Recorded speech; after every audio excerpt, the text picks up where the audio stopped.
que les voy a dar una buena noticia. Si hay una tercera guerra mundial, no nos vamos a enterar, porque va a ser tan expedita que se acabó el planeta y nos acabamos, así que de entrada les puedo decir, no va a haber guerra mundial, porque además ni nos vamos a enterar. Entonces vivan con la idea de que no va a haber guerra mundial, no sé si me estoy explicando, aunque suceda. Entonces, duerman tranquilos, ya. No pierdan su tiempo, va a haber tercera, ¿verdad? Aunque haya, ni te vas a enterar, ¿no? Va a ser instantáneo. Y ahí, pobre Darwin va a quedar desacreditado, ¿no? Porque los supervivientes van a ser las cucarachas, ¿no? Va en contra de todas las teorías de la evolución. Entonces, a mí no me gusta manejar mucho ese concepto de la tercera guerra mundial, que obviamente está en el radar y se puede dar, ¿eh? Y estamos a 2 minutos. Hay un boletín de los científicos estadounidenses que tiene 27 premios Nobel de química, de física. Están a 2 minutos del reloj del juicio del día final, así se le llama. Pero vean, nosotros somos tranquilos, en México no pasa nada, ¿no? Entonces ya olvídense de la tercera guerra mundial. ¿Les parece bien?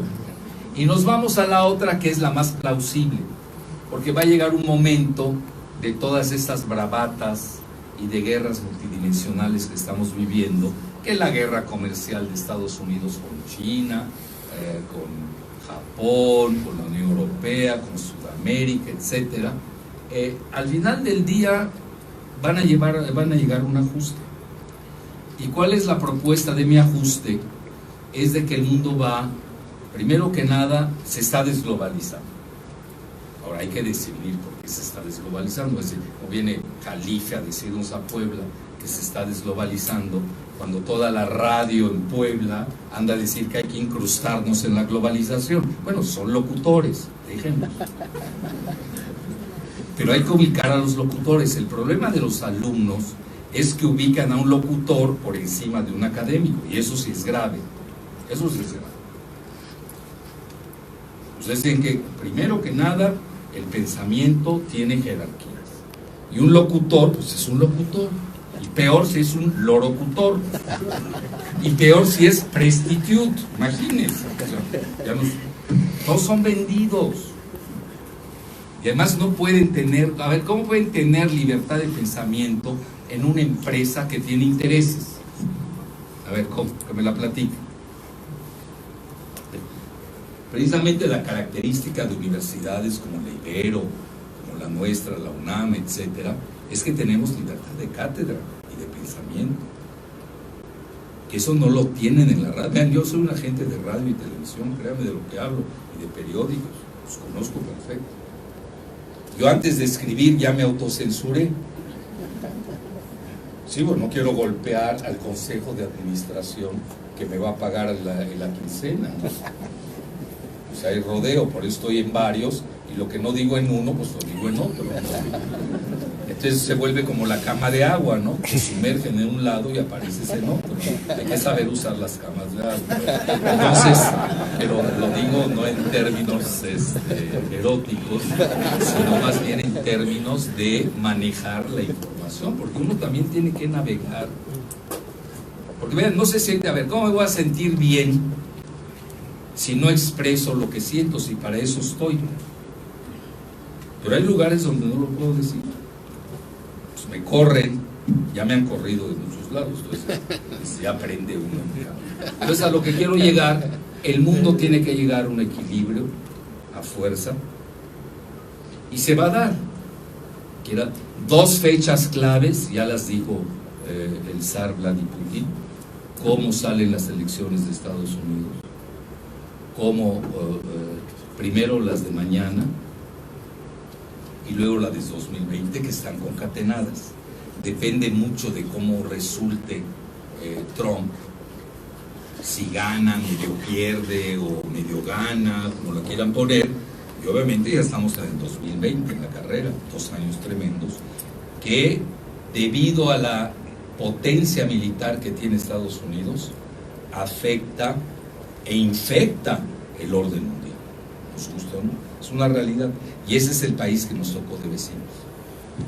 Es decir, no lo inventamos. Entonces aquí cuando empiezan, vamos a hacer, y salen jacobinos trasnochados, todavía del siglo XVIII, todavía si fueran del siglo XXII, pues medio los aceptas, ¿no? Del siglo XVIII y que van a hacer, no tienen ni idea en qué planeta están. Porque México, al final del día, y fíjense cómo empecé, pues sí estamos en una jaula geopolítica, no tenemos mucho margen de maniobra, el país se entregó demasiado, no es fácil, yo uso un eufemismo, desentregarlo. Entonces, ¿qué tienen que hacer? Ahí tienen que entrar, tenemos que leer a Sun Tzu, el siglo V antes de Cristo, tenemos que saber de estrategia, tenemos que saber de tácticas. Yo no le deseo mal a Estados Unidos, lo que llaman los alemanes el Schadenfreude, es decir, que le deseo daño al vecino, pero es una realidad que Estados Unidos anda mal. Y nosotros en México no estamos preparados a ese escenario. En México damos por hecho que Estados Unidos es la potencia eterna, lo cual no es cierto.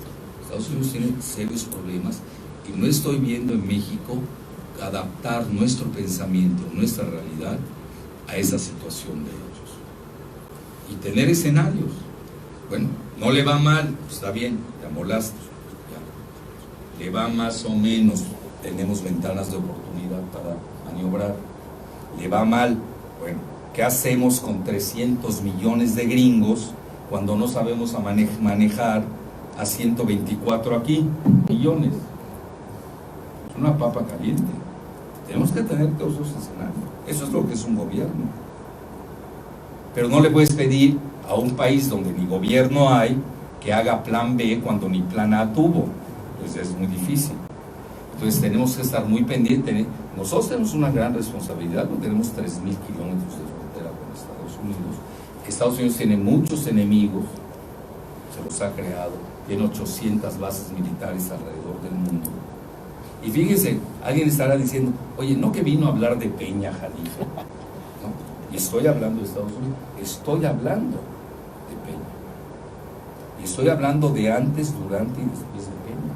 Porque eso lo tenemos que tener presente, y mucho de lo que ha sucedido en el país ha dependido de esta relación pues simbiótica, de altibajos, de claroscuros que hemos tenido con Estados Unidos. Es una realidad. Entonces, mucho de lo que en México hacemos sí tiene una gran incumbencia e influencia en nuestro país del norte. No les podría decir de lo mismo de dos fronteras que tenemos adicionales, que nadie se acuerda de ellas. Y yo puedo hacer aquí una pregunta, ¿cuántos los conocen? Y van a ver que casi nadie levanta la mano. Les recuerdo que tenemos un país que se llama Guatemala, en el sur, como vecinos. ¿Quién conoce Guatemala? Que levante la mano. Vean, estoy contando 6. ¡Nadie! Creo que ni el gobernador de Chiapas. Bueno, ya dejémoslo. Entonces, es decir, no conocemos. A ver, al revés, ¿quién no conoce Estados Unidos? Que levante la mano. Vean. Vean, igual, que casi igual, 5. Fíjense lo que son las cosas. Interesante. Pero el poder de Estados Unidos, pues, ¿cómo no va a pesar? Primera potencia militar, ganó 2 guerras mundiales, ganó la Guerra Fría. Bueno, luego, otra pregunta que les voy a hacer. ¿Quiénes conocen Belice? Que es frontera con México, ¿no? A veces nos olvida. Belice, los conoce menos, 6. 6. Es decir, no conocemos nuestras fronteras, pero sí conocemos Estados Unidos, que es un poder atractivo tremendo. Y además ya con esta cosa de la tecnología, que Silicon Valley, que es... Vean, si ustedes me preguntaran a mí, y aunque no me lo pregunten, se los digo, yo sí estoy a favor de la Unión Norteamericana, yo sí, pero con todo y mexicanos. No dice que tenga derecho, yo mañana estoy en Toronto dando conferencias, estoy en Harvard, en Stanford. No hay problema. Que todo por el petróleo lo compartimos.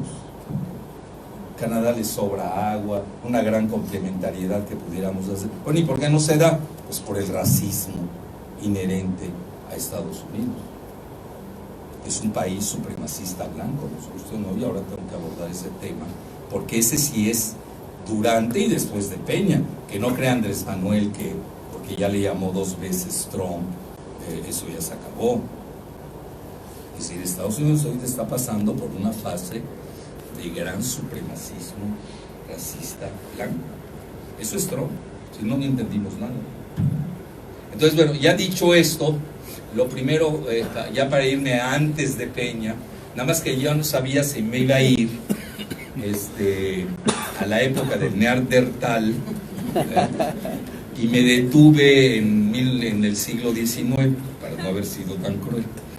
Entonces, ustedes saben lo que pasó en el siglo XIX, tuvimos la guerra con Texas, no me voy a detener mucho en eso. Luego vino la guerra que nos impone el Tratado de Guadalupe Hidalgo, perdemos más de la mitad del territorio. Oigan, yo no vine a alebrestar aquí el nacionalismo y el jingoísmo poblano, mexicano. Sí, no es mi intención. Yo estoy dando datos duros, qué pasó antes de Peña, durante y después. Es lo que estoy haciendo. Vino un jalife a alebrestar allá, luego ven un gringo y lo matan. No quiero llegar a esos grados. Entonces, yo estoy dando datos duros que les voy a decir algo. Yo que doy el posgrado, los alumnos no los conocen. Yo los aterro. Mi primera clase es la más terrorífica que se pueden imaginar. ¿Saben por qué? Los invito a ir al Museo de las Intervenciones. Nosotros tenemos un museo de las intervenciones en la Ciudad de México. A ver, levanten la mano los que conocen el Museo de las Intervenciones. ¿Conocen más Belice que el Museo de las Intervenciones? Nadie los conoce. Es decir, no conocemos nuestra historia. ¿Y por qué? Porque México es un país geopolíticamente apetecible, suculento, y por eso hemos tenido intervenciones de toda índole. Hemos tenido franceses, bueno, ustedes esa historia la conocen mejor que yo, austriacos, ¿no? Estadounidenses, varias veces. Entonces ahí nos damos cuenta de que y realmente México nunca ha tenido un ejército hasta la fecha. Nosotros no tenemos ejército. Entonces ahí viene cuando nos quitan la mitad del territorio, más de la mitad del territorio. Y luego vienen unos tratados infames, que todavía son secretos, el de 1924, que se llaman los tratados de Bucareli. Yo por razones del destino, nada más que no lo cuenten por favor, no lo vayan a contar, me llegaron por 2 lados. Por el ejército mexicano, una copia, y del lado de Estados Unidos, quiere decir que sí se cotejan. Nada más que no lo puedo decir en voz alta, porque si son secretos, ¿cómo los tengo yo? Mañana me meten juicios aquí y allá, y ¿para qué les cuento? Se agarran de cualquier cosa. Entonces ahí tienen ustedes los tratados de Videgaray. Está manejando esto. Ya me están verificando. Bueno, si no está prendido, pues no debe funcionar. Vean, ahí tienen ustedes cómo nos quitan hasta Ohio llegábamos. La mitad del territorio se pierde. Oigan, no es poca cosa. Que además tiene los 2 sitios de los más ricos de Estados Unidos. California, que ya la estamos recuperando por la vía de la fuerza biológica azteca, que es muy poderosa. Yo siempre he dicho, nosotros, nuestras fuerzas, ya lo que pasa cuando uno analiza los países, hay muchas maneras de analizarlo. Uno es lo inmediato. Bueno, primero puedo decir a la historia, pues hay que ver la historia. Lo inmediato, el corto plazo, el mediano plazo y el largo plazo. Son visiones diferentes, se pueden ir de espaldas cuando ven eso. Si ustedes me preguntan cómo ves a México en el largo plazo, bueno, si es que todavía nos dejan existir, si no lo balcanizan y lo despedazan, pues ya le ganamos a Estados Unidos. Desde ahora yo me puedo atrever a hacer un pronóstico. Ya le ganamos. ¿Por cuál vía? La cultural. Y siempre recuerdo yo el dato de cómo Roma conquistó a Grecia militarmente, y en el largo plazo Grecia absorbió a Roma. Nosotros tenemos una gran cultura que no tiene Estados Unidos. En el país del hot dog, ¿cómo se va a meter por el mole poblano? Hacemos pedazos. Hot dog. De mal gusto, etc. Y además ni lo saben comer. No me hagan hablar de gastronomía. Ustedes aquí saben de más de gastronomía. Que obviamente la gastronomía marca, son parámetros de civilización. No crean que les dije así nada más por decirles gastronomía. Nosotros en esa la tenemos ganada. Mayas, olmecas, zapotecas, todas las culturas que tenemos. Y ellos que traen rednecks, traen el ¿cómo le llaman? Antifa, que es la extrema izquierda de color, traen a la extrema derecha, etc. Es otro mundo. Realmente estamos hablando de un mundo muy militarizado en Estados Unidos, con tantas guerras. Es el único país que ha lanzado 2 bombas nucleares sobre poblaciones civiles, a veces se nos olvida. Bueno, a lo que quiero llegar, en ese renglón, Estados Unidos, bueno, incluso ustedes lo ven en el Super Bowl.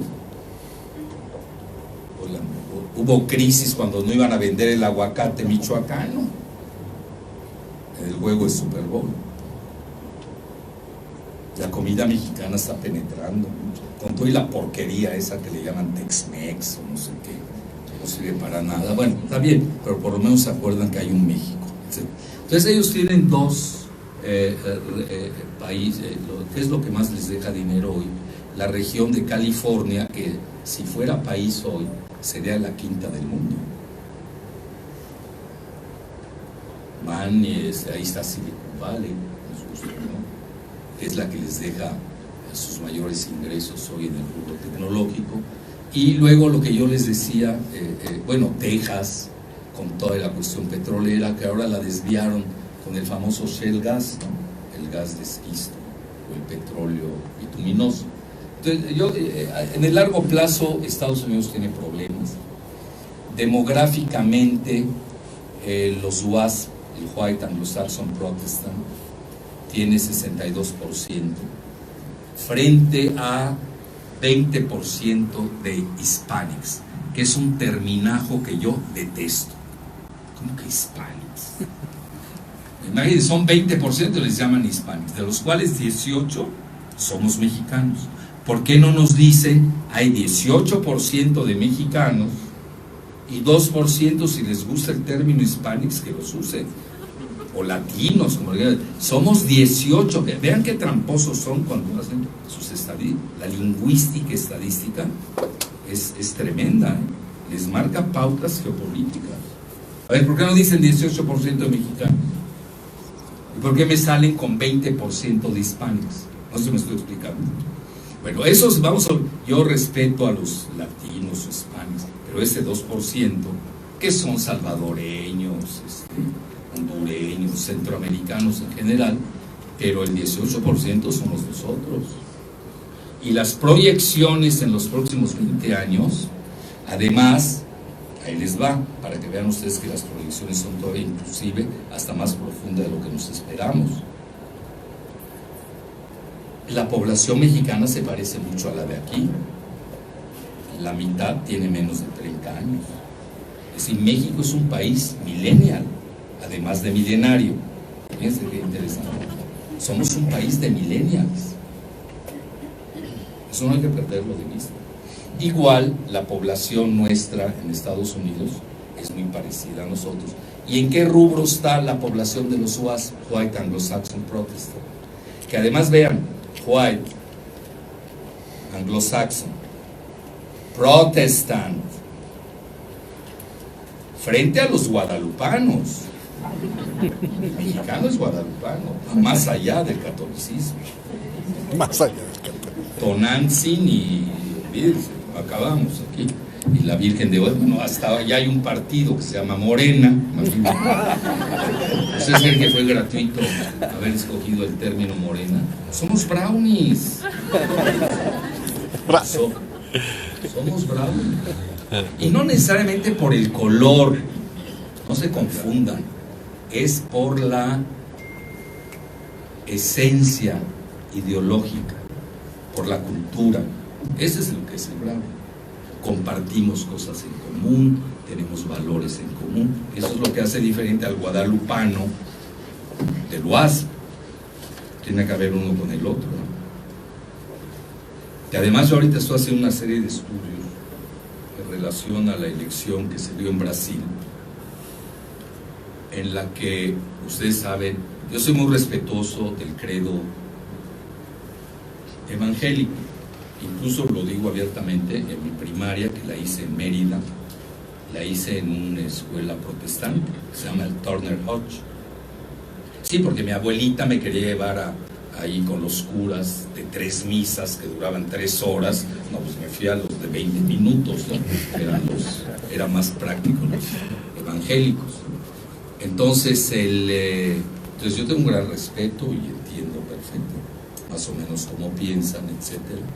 Pero tenemos que reconocer que tienen un gran avance. Lo que están perdiendo en Estados Unidos, lo están ganando en México y en Brasil.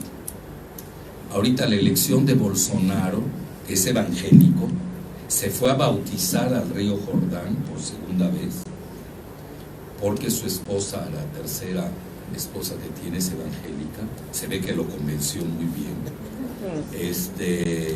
Y el 22% se volcó por él, mientras que el voto católico, que es del 65%, pues estaba fracturado, tenía razón frente a la corrupción del PT, el Partido del Trabajo, etcétera. Que ahorita abro un paréntesis. Yo no estoy tan convencido en Latinoamérica que estemos votando a favor o en contra. Fíjense, yo creo que estamos votando más bien en contra. La gente está saliendo, si vemos el fenómeno de Brasil y México, la gente votó en contra, fueron votos de castigo. Vota en contra del Partido del Trabajo. Yo me llevo bien con Lula, no tengo nada contra él, pero tengo que ser crítico. Si la corrupción que imperó en el Partido del Trabajo, pues aniquiló, eso es real. Claro que hubieron complots, también es cierto. Que Estados Unidos metió la mano, también es cierto.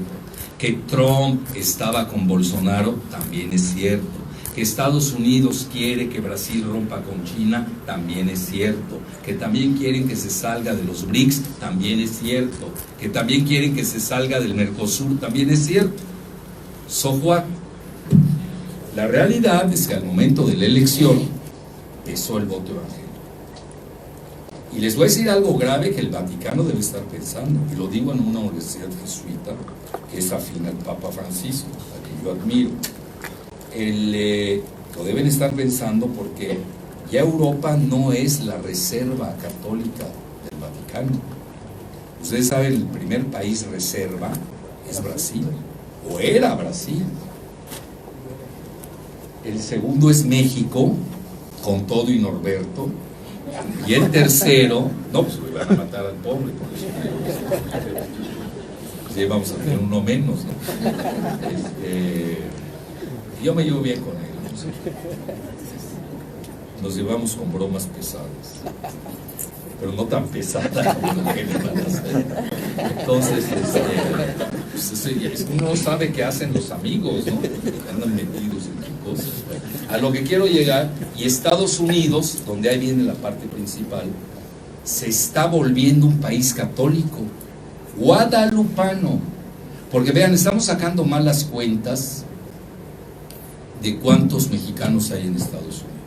Bueno, este niñito Anaya, que tenía su familia en Atlanta, no sabe ni cuántos mexicanos hay. Me acuerdo yo en un debate, digo 33, se hubiera puesto a consultar, que además es gratuito, y hay en español, está en inglés, así que no tiene ni siquiera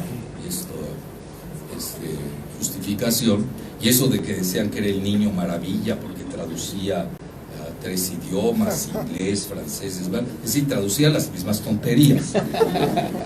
Saber idiomas no quiere decir nada. Shakespeare no sabía 3 idiomas, ni Cervantes, ni Dante, los genios. Con uno bien sabido, con eso tienes. Entonces, a lo que quiero llegar, decía que éramos 33 millones los mexicanos, y no es cierto. Si él se hubiera ido a la oficina del censo y visto cuando realmente mexicanos, se calcula que hay alrededor de 48. Oiga, un candidato a la presidencia, además creyéndose genio, todo eso. Todavía si no se creía genio, no se la aceptamos, pero creyéndose genio tampoco se la aceptamos. Es serio, los debates deben ser serios. Él andaba en 40 y pico, pero en realidad hay 11 millones de ilegales mexicanos que no van a decirle al censo, oye, por favor, escríbeme, ¿no? Para que lo agarren y lo corran al día siguiente. Entonces tenemos 55 millones de mexicanos, más 124 millones que tenemos aquí. ¿Cuántos ya vamos? Que alguien me ayude con las cuentas. Pues ya casi estamos en 200. Somos la primera etnia religiosa de Norteamérica, más que los blancos estadounidenses. Que no se olviden de ello. Entonces ya entienden ustedes por qué el concepto de Norteamérica, que es quien lleva el petróleo de México, el uranio, pero sin mexicanos, pues ¿cómo les va a convenir? ¿Por eso le convenir un mexicano? Es un mexicano que gobierne Canadá, bueno, estoy soñando, ¿no? Canadá, Estados Unidos y México. Es decir, cuidado con la cuestión demográfica, hay que seguirla muy bien. Yo pienso, como crítica estructural, Peña ni enterado estaba.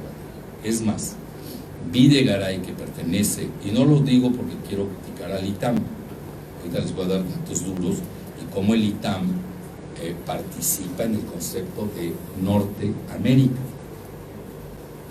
integración energética de Norteamérica, es todo un concepto geopolítico, que 2 veces yo lo oí pronunciar, una a Videgaray y a otra a mí, que a mí me cae mal, además su mamá es paisana mía, menos, ¿no? Entonces, además no quiero problemas por ahí, pero sí pronunció el término de Norteamérica. Es decir, ellos sí saben qué significa. No, ustedes usan el término Norteamérica, nosotros en la UNAM no tiene el mismo significado que lo pronuncie un ITAM. No sé si me estoy explicando. Hay toda una profundidad estratégica, de complementariedad, de integración, pero sin mexicanos. Lo que no me gustó del tratado último, lo peor desde el punto de vista geopolítico, que Trump pone veto, literal veto, no lo cita, pero es obvio para quién iba la dedicatoria, a las inversiones de China en México. Y ya el pobre Andrés ya tiene problemas con las inversiones.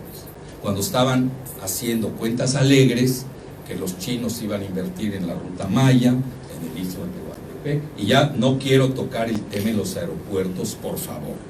Ya, sueño, ya no quiero volar ya en avión, después de haber leído todo lo de los aeropuertos. Por demás ni lo entiendo. Se los digo, nunca entendí ese problema. Pero entonces, en resumen, ahí tienen ustedes cómo ha ido evolucionando la situación de México, y cuando le exhorto, vean qué profesor más nice soy, exhorto a los alumnos de visitar el Museo de las Intervenciones, pues regresan estupefactos, regresan choqueados, porque no sabían que ya han habido 13 intervenciones en el país. Bueno, eso ya les da la pauta, el tipo de relación que tenemos con el vecino del norte. Y no estoy diciendo son buenos o malos, de mí jamás van a oír esos términos. Yo no soy maniqueo ni moralista. Yo soy realista y hago geopolítica. Veo datos, sucede esto, tendencias, escenarios. A eso me dedico. Yo no soy pastor, ni reverendo, ni monaguillo, nada así por el estilo. Pero sí veo también cómo se mueven las religiones. Y veo cómo Brasil ya se volvió un país evangélico, que tiene connotaciones tremendas, más de lo que se imaginan, etcétera. Bueno, dicho esto, ahí tienen ustedes cómo estaba México. Como vean, a mí me deprime tanto que me voy rápido, pero si quieren vamos viendo algunas intervenciones que ustedes ya conocen, muchas de ellas. Ahí tienen la de 1829, aquí la francesa, luego la norteamericana, 46-48, otra vez la francesa, 62-67, la norteamericana en 1914 y luego en 1916. Ese es el Museo de las Intervenciones. Un domingo que quieran ir a Antara, saliendo de Antara se van al Museo de las Intervenciones para equilibrar, ¿no? Entre el gran consumismo de lujo, ¿no? Y luego pues la realidad del país. Y ahí tienen ustedes la Guerra de Independencia de Texas. No les quiero romper la cabeza con esto. Ahí tienen ustedes el Tratado Guadalupe Hidalgo, cómo se pierde la mitad. Luego, después del tratado, se pierde hasta la mesilla, la mesa, todo se pierde. Bueno, entonces, y luego, bueno, por eso es sencillo, porque México nunca fue una potencia. México pues era la Nueva España, y cuando pierde la Nueva España su guerra con España y con Gran Bretaña, pues cambia la correlación de fuerzas. Esa es la realidad. Es decir, a veces nosotros vemos esto en forma local, pero no vemos lo que sucede en forma circundante, concomitante, en ese momento. Vamos a que era la época de la guerra de los 30 años, donde estaban peleando católicos y protestantes en Europa. Se dice fácil. Luego viene la Contrarreforma. Todo eso tiene implicaciones en la Nueva España. Y tiene implicaciones en la llegada de los colonos fundamentalistas protestantes con el Mayflower, que fundan las famosas 13 colonias. Era un proyecto en contra de los católicos de la Nueva España. Quisieron hacer lo mismo en una isla, creo que Providencia se llama, de Nicaragua, les falló. Pero Gran Bretaña tenía muy bien, tenía una guerra contra España. A veces nos olvida eso, y tenemos que ver muchas de las cosas que sucedieron en México son reflejo de esa realidad. Pues no me quiero ir más allá, y ahí les van los tratados secretos de Bucareli. Yo tengo la copia, véanla, nada más no lo digan en voz alta. Quienes me graban lo voy a negar, así que pueden decir lo que quieran. Tu video no sirve, Pepe, así que tú puedes grabar lo que quieras, yo lo niego en un juzgado. Y ahí está. Estas son las primeras páginas del tratado. Ustedes saben que en ese momento la justificación era que no reconocían a Álvaro Obregón si no se firmaban esos famosos tratados de Bucareli de 1924, que vamos a cumplir 100 años en los próximos, estamos 6 años. ¿Ustedes creen que se van a publicar? Levanten la mano los que creen que se van a publicar. Tú eres el único ingenuo. Los otros que no saben nada saben que no se van a publicar, y yo estoy con ellos. ¿Cómo los van a publicar? Son humillantes, denigrantes, y los van a mandar a otros 100 años más tarde. Y ahí que estaba en juego, rápidamente les digo, Obviamente era el petróleo. Ven ustedes muy bien el hilo conductor.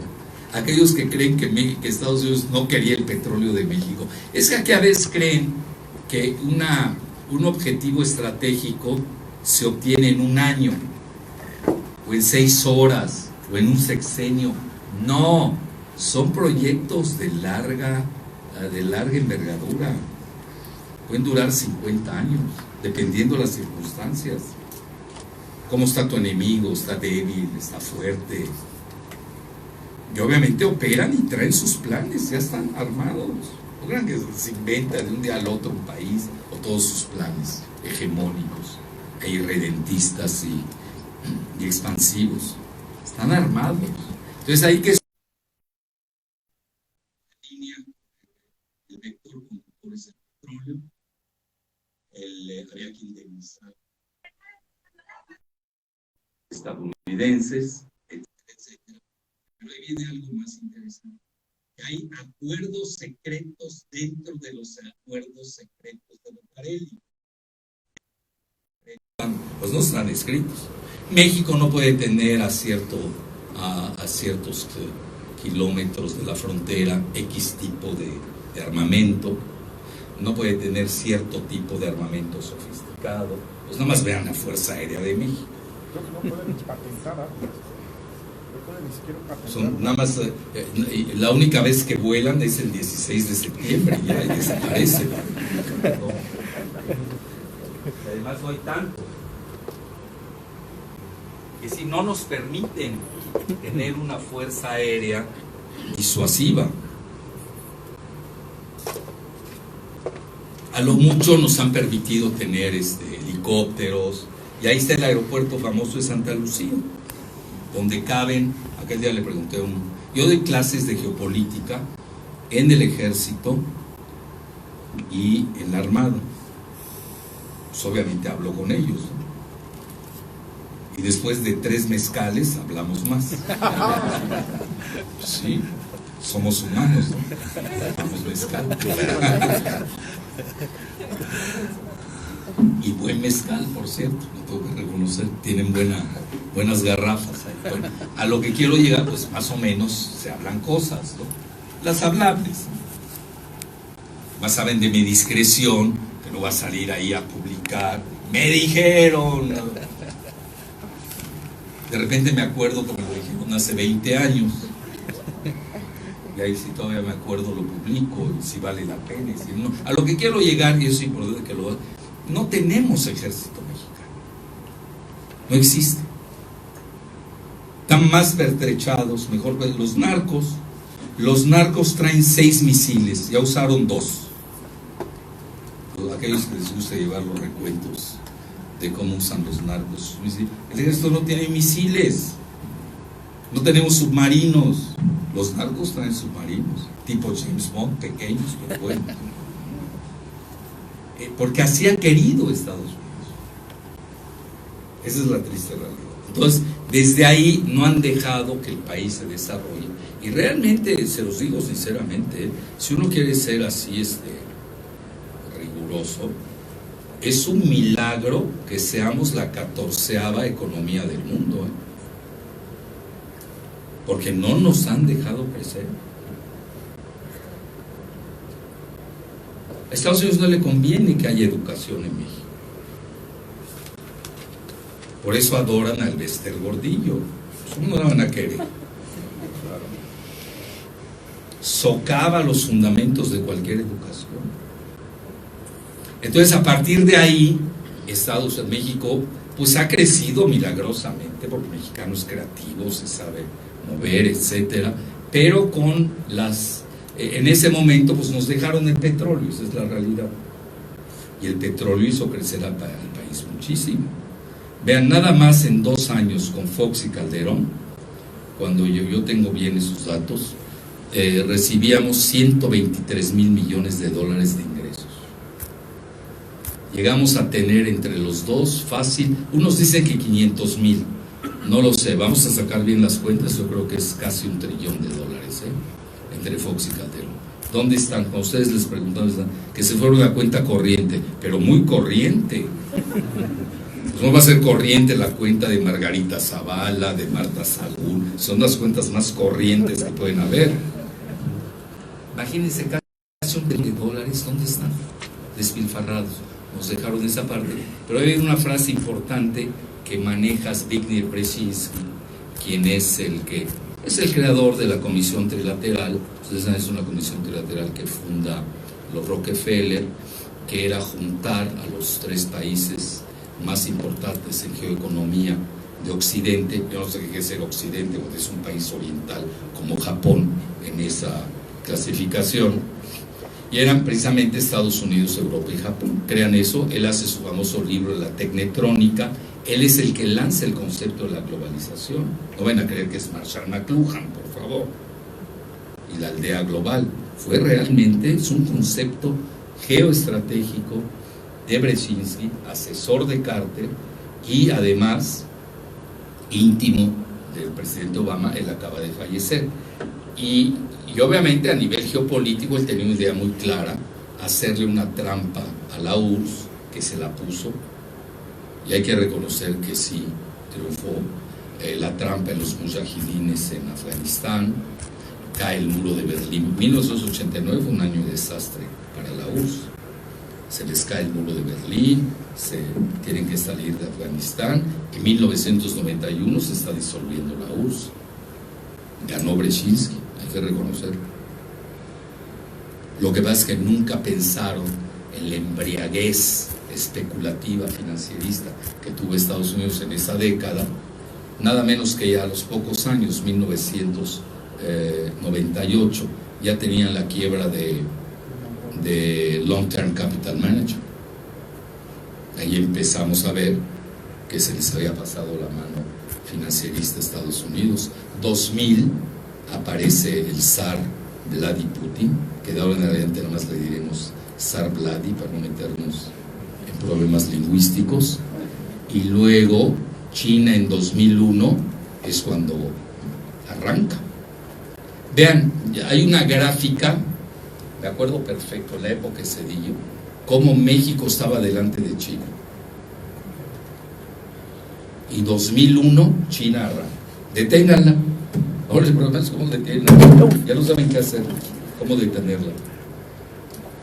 Ya en este vaso sabe cómo detenerla. Entonces sí, más ahorita. Entonces a lo que quiero entrar en el proyecto Made in China 2025,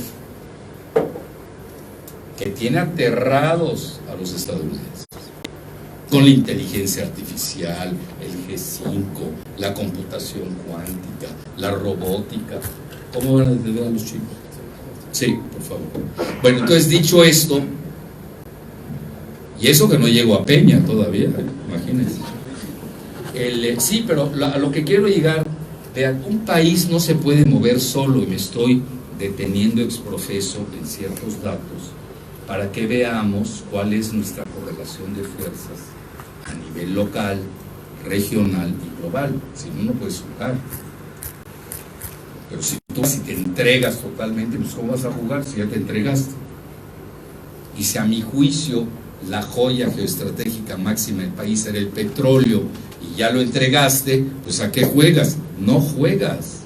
Por eso insisto en este tratado ignominioso que le llaman T-MEC, de México, Estados Unidos, Canadá. Lo primero que hace Trump es decir, veto contra China. Ese es el tratado. Véanlo bien. 1000 páginas. Dudo que Peña las haya leído, ya que estamos hablando.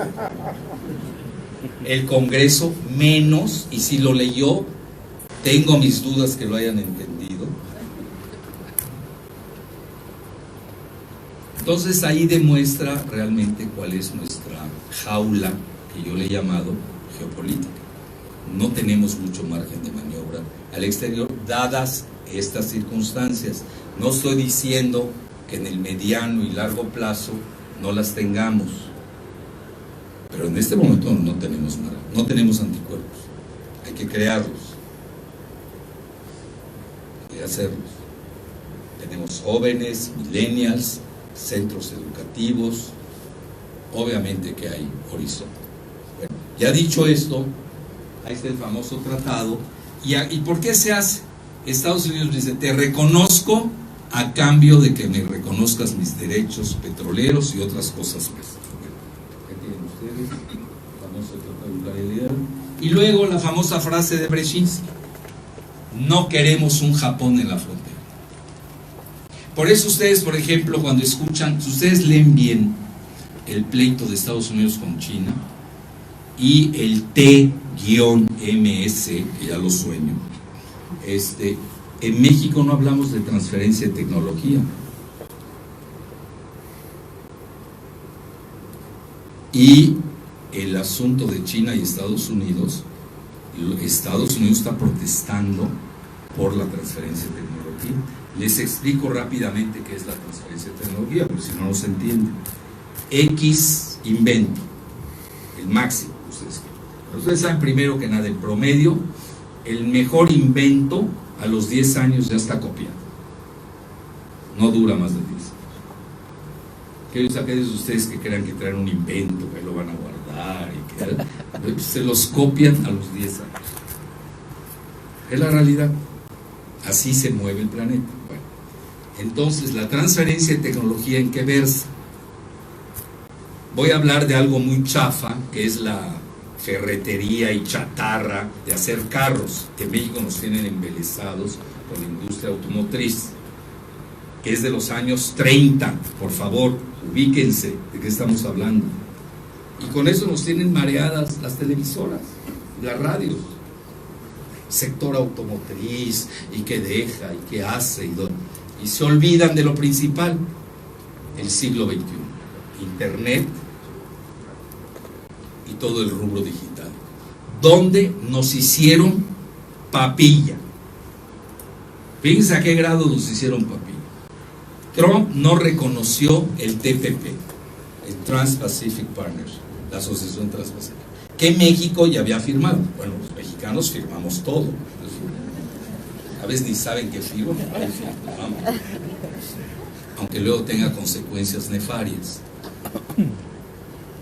Todo lo que se firmó en el TPP, que no aceptó Estados Unidos, que ya rechazó, que Obama obviamente había encabezado y que Trump rechazó, ¿ustedes pueden creer que se firmaron todos los rubros de tecnología?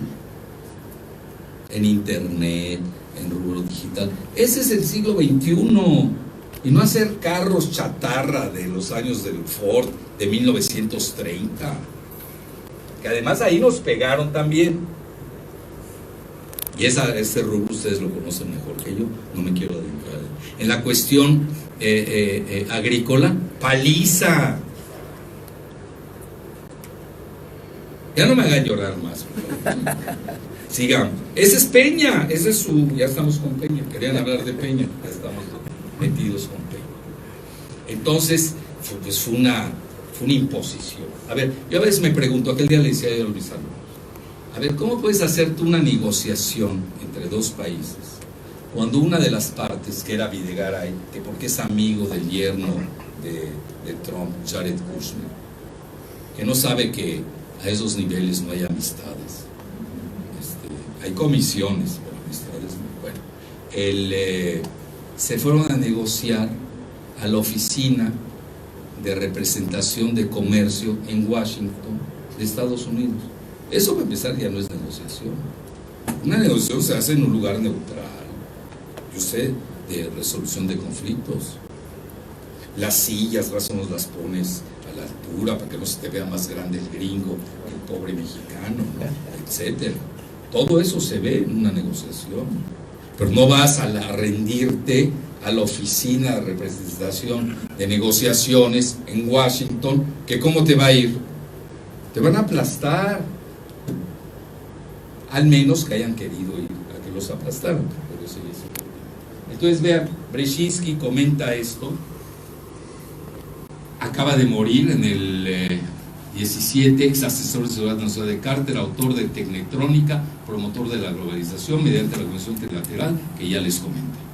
No queremos un Japón en la frontera. Pánico nos hubiera. Bueno, Eso también hay que tenerlo presente. Y regreso a la transferencia de tecnología. What is that? Es muy sencillo. Yo a un país le interesa, por la mano de obra barata, crear, vamos a poner los automóviles en Querétaro. Entonces los 5 primeros años, y al otro país quiere ser receptor, pero a cambio de ¿qué? De no ser receptor 35 años, como ha pasado. Va a llegar un momento y yo también, como queretano o de Aguascalientes, San Luis Potosí, como quieran ponerlo, quiera hacer yo mis carros, ¿no? Como lo hacen los sudcoreanos. Todos son más inteligentes los sudcoreanos que los mexicanos. Entonces pasan 5 años y se lleva todo la empresa que montó. Y está bien, yo no estoy en contra de ese tipo de manejos, que montó su empresa con una visión de largo plazo, y a los 5 años entran a una etapa mixta, mitad. Voy aprendiendo, ya aprendí, ahora ya me das la mitad y tú te quedas con la mitad, y a partir de 10 años, I am sorry, pero ya aprendí, abuso retrasado mental, y ahora el que gana soy yo. Eso es lo que se llama transferencia de tecnología. En México, a ver, ¿quién ha oído que haya transferencia de tecnología en México, por favor? Ver, nadie levanta la mano. Conocen más Belice que... Es trágico. Bueno, no leen la prensa china, cómo le están pegando a los chinos precisamente por eso, etcétera. Bueno, ahí tienen ustedes. Y luego pues ya tenemos, vean, este es el famoso neoliberalismo mexicano, que fue un fracaso. Vean, yo no soy una gente que de entrada me posiciono y digo estoy a favor de esto y del otro. Yo veo resultados y yo lo primero que digo, a ver, ¿con qué parámetro vas a medir? Dame medición. Yo te diga si uno fue mejor o fue peor. No sé si me estoy explicando. Si me dices el parámetro mexicano de que va muy bien, sí, mejor. Que va muy bien el neoliberalismo mexicano, porque sigue habiendo guelaguetza en Oaxaca. Bueno, está bien. Si ese es tu parámetro, México es eterno, ¿no? Con o sin neoliberalismo va a seguir la guelaguetza. Va a ser muy difícil que desfondes una gran cultura como la oaxaqueña de bailables maravillosos como la guelaguetza. A lo que me quiero referir, tenemos que ser muy puntuales, dame el parámetro. Podemos decir, bueno, el crecimiento del PIB, la gente se ha vuelto muy economicista, ¿no? El PIB, me van a perdonar, antes del neoliberalismo económico, en la fase del desarrollo estabilizador, que así le llamaron a México, de Ortiz Mena y compañía, el país crecía más del 6%. Ese es un parámetro. Otro parámetro, no había tanta pobreza. Son parámetros, ¿no? Había una clase media boyante. Y ahora nos vamos al neoliberalismo y me dicen, no, es que tenemos a los 20 primeros en Forbes. Bueno, si ese es tu parámetro, pues no sirvió el desarrollo estabilizador. No sé si me estoy explicando. Tenemos que definir muy bien para decir qué fue mejor, qué fue peor. Pero si no tenemos los parámetros de definición, pues ¿cómo discuto? Índice Gini, famoso índice Gini, de disparidad de ricos y pobres. Lo tenemos entre los peores del mundo a nivel africano. Es más, África ya está mejorando. Y ustedes saben que el INEGI lleva 4 años que oculta el índice Gini. Yo cada vez que voy a Aguascalientes me sueña, porque lo primero que hago es en las universidades es, ¿y dónde está el índice Gini? ¿Por qué lo oculta el INEGI? Pues obviamente es un asunto que pone desnuda la caquistocracia. ¿Sí saben que decir la palabra caquistocracia? Es una palabra que existe, es muy racista. el gobierno de los peores. Eso quiere decir que aquí estamos. Los desnudan. Bueno, ahí tienen ustedes. Entonces, ahí van con qué pasó con el neoliberalismo desde de la Madrid hasta Peña. Bueno, lo peor que hizo en la Madrid es haber puesto a Salinas, ya para que te decimos de más.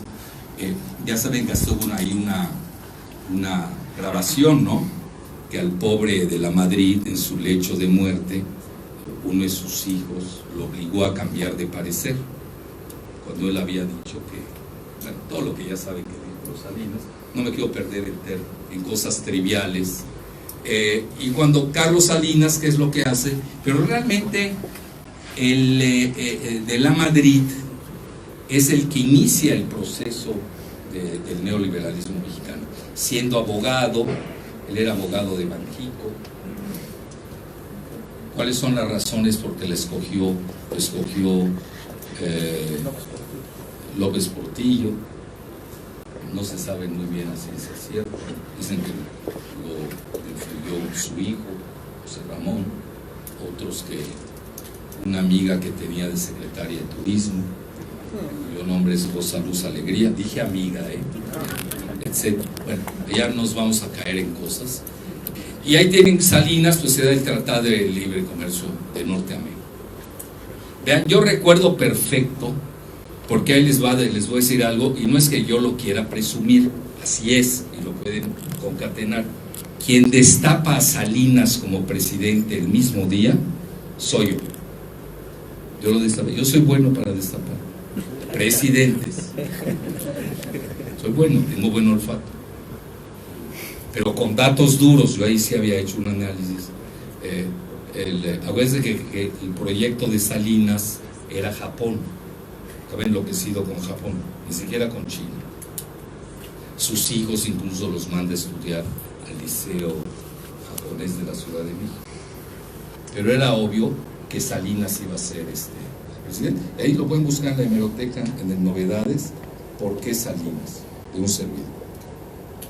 En la mañana todavía se andaban perdiendo que si era del Mazo o que si era Sergio García Ramírez, porque tenían las mismas siglas que Salinas. Sergio García Ramírez es SGR y los dos Carlos Salinas de Gortari, ¿no? Entonces, sí, es de Gortari, ¿no? Etc. Entonces se entra al proyecto del Tratado de Libre Comercio, pero yo ya entro aquí ya también a la geopolítica. Salinas pues no ganó la elección, impusieron, es la realidad. Y vean cómo la falta de democracia interna la aprovechan las fuerzas foráneas. Entonces es cuando interviene Estados Unidos y le coloca a José María Córdoba y prácticamente lo obligan a desdecirse de todos sus proyectos con Japón para irse a un tratado de libre comercio que en ese momento hay que ver a Estados Unidos en su despliegue global. Estaba haciendo tratados de libre comercio en muchas partes del mundo y el nuestro le servía también como plataforma para seguir haciendo los demás. Eso es lo que hay que entender. Hoy es todo lo contrario. Hoy estamos yendo a regionalismos muy diferentes. También tenemos que ver las fechas cuando sucedió.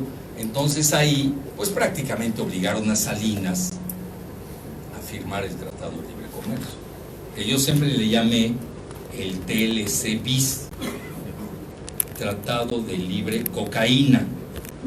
Y no es broma, ahí es cuando se abren las fronteras y ahí es el auge de la cocaína. Esa parte se nos olvida y no la analizamos. Aquí en México nada más analizamos los carros. Todo es automotriz. No, hombre, el Tratado de Libre Comercio va más allá de lo automotriz. Generó la transfronterización de la cocaína. Esa parte se nos olvida. Y otras cosas más que no me quiero meter en Honduras. Entonces ahí tienen ustedes, con Salinas, ustedes vean, así como yo soy crítico, la crítica tiene que ser cartesiana. Primero que nada tiene que ser racional. No la crítica furibunda de lavanderas. Tiene que ser dialéctica. siempre hay que escuchar la antítesis. Y ya el que quiera saca la síntesis que se deriva de acuerdo a sus deducciones o inducciones. Y en sus memorias, imagínense todo lo que no hemos tenido que leer a nuestros mandatarios mexicanos. Un volumen así, un mamotreto. Creo que se llama el liberalismo mexicano o algo así. Ahí dice cómo Estados Unidos le exigió entregar el petróleo. Es decir, la jugada desde los tratados de Bucareli están muy vistas. Estamos jugando con póker abierto. Es el petróleo. Y se lo pide Bush. Y Salinas dice, no lo entregué. No estoy haciendo la apología de Salinas. Que conste. Ustedes me hacen firmar lo que quieran en contra de Salinas y se los firmo en blanco. Yo estoy haciendo análisis. No cuestiones pasionales, que chupacabras, que... Está bien para la catarsis, desfóguense y todo, pero al final tienes que hacer análisis. Si no te va a salvar decirle a Salinas chupacabras, o el pelón, o no sé. Tienes que ir al grano, a ver, ¿cómo nos fue? ¿Qué hizo? ¿Qué entregó? ¿Qué no pudo entregar? Y ahí lo confiesa, dice que le piden el petróleo y dice él que a cambio del petróleo pidió apertura de la frontera. Obviamente no se le iban a dar no se la dieron los gringos. Bueno, ¿qué podemos decir de Salinas? Que era vivo, manejó bien esa parte de la geopolítica, un presidente espurio, imagínense, fue, no gana de elección, y mi amigo Cuauhtémoc no la supo defender como se debiera defender. Un día le reclamé a Cuauhtémoc, oye Cuauhtémoc, ¿por qué no defendiste eso? ¿Con qué quieres que la defienda? ¿Con resorteras? No, le dije, no con resorteras. Tenías a 5 millones de mexicanos listos a ofrendar sus vidas. Me dejó de hablar un año. Bueno, ya, ahorita ya me habla. Somos amigos además. Pero son bonitas esas anécdotas. Así me contestó, fíjense que lo haga con resorteras. Entonces él no lo supo reclamar, es la realidad. Pero ahí tenemos que ver que Salinas, ya enjaulado, sin mucho margen de maniobra, maniobró con Cuba, con la cuestión de los Marielitos, se manejaba muy bien con Fidel Castro. El mismo Fidel Castro se los dio con humildad de rigor en una cena a la que me invitó. Me confesó que Salinas había sido el intermediario para resolver la cuestión de los Marielitos con Clinton. Entonces era vivo, hay que reconocer. Que era espurio, eso es otra cosa. Que era Santa Fe Beach, también es otra cosa. Pero de que era bueno para la grilla, sí sabíamos. Y no entregó el petróleo, que eso es lo principal. Y luego llega, ¿quién sigue a Salinas? Ah, bueno, yo vengo acá ya para que ni siquiera hacer memoria. Luego llegan, Zedillo. Y vean, no estoy hablando mal, no voy a hablar mal, pero tampoco bien. Zedillo no sabe quién es su padre, no es broma, ¿eh? Hay muchas teorías de quién es su papá. Su padrastro, sí sabemos quién es, el ojalatero Zedillo, que era hasta mi vecino en San Jerónimo. Pero su padre, el Big Secret. Bueno, vemos algunos que sí sabemos quién es. Por ejemplo, hay un libro que tiene Oppenheimer, chafísimo, además es de la CIA, que se llama México al borde del caos. Ustedes se van, no pierdan el libro leyendo, no pierdan su tiempo leyéndolo. Nada más ojéenlo, al final busquen Zedillo y ahí viene quién es su padre. Supuestamente es un funcionario de Hacienda y no es cierto. ¿Quieren que les diga quién es? Vean cómo les interesa. Hasta él le interesa. Bueno, es un médico de... ¿Dónde están los violadores de Papantla? ¿Cómo se llaman? Papantla, Poza Rica. Ahí tiene un hospitalito y es el papá. Ahí trabajó la mamá, una mamá, yo creo decir de primera, una señora que sacó adelante pues, a un hijo en esas circunstancias. Luego se va a Mexicali, tiene una relación con el ojalatero, que era de primera. A mí éramos amigos el ojalatero y yo, tenía ahí de vecino, cada tarde conversaba con él, muy buena persona, lo que reconozco, pero el papá nunca lo quiso aceptar. Imagínense todos los traumas que trae un presidente a cuestas. Bueno, no me quiero meter al tema de Zedillo, digo de Colosio, cómo lo matan, ahora resulta que se suicidó con 100 balas, etcétera. Cómo tergiversan la historia, bueno, aburto, no es aburto, así es México. Pero es divertido, a mí me divierte mi país. Porque dices, oye, a ver qué mentira me van a lanzar, porque ya nuestra capacidad de asombro está rebasada. Cada día te salen con una historieta que dices, bueno, verdaderamente son galácticamente imaginativos. Son únicos. Bueno, yo me acuerdo, vean, yo descubrí una cuenta de Miguel de la Madrid Hurtado en Luxemburgo. Yo me fui a dar clases a Treveris, día en Alemania, que está a media hora de Luxemburgo, que es un paraíso fiscal. Y la gente de ahí misma me dieron, oye, aquí tu presidente de México, Miguel de la Madrid Hurtado, tiene $1,200 millones. Me la dieron, la saqué.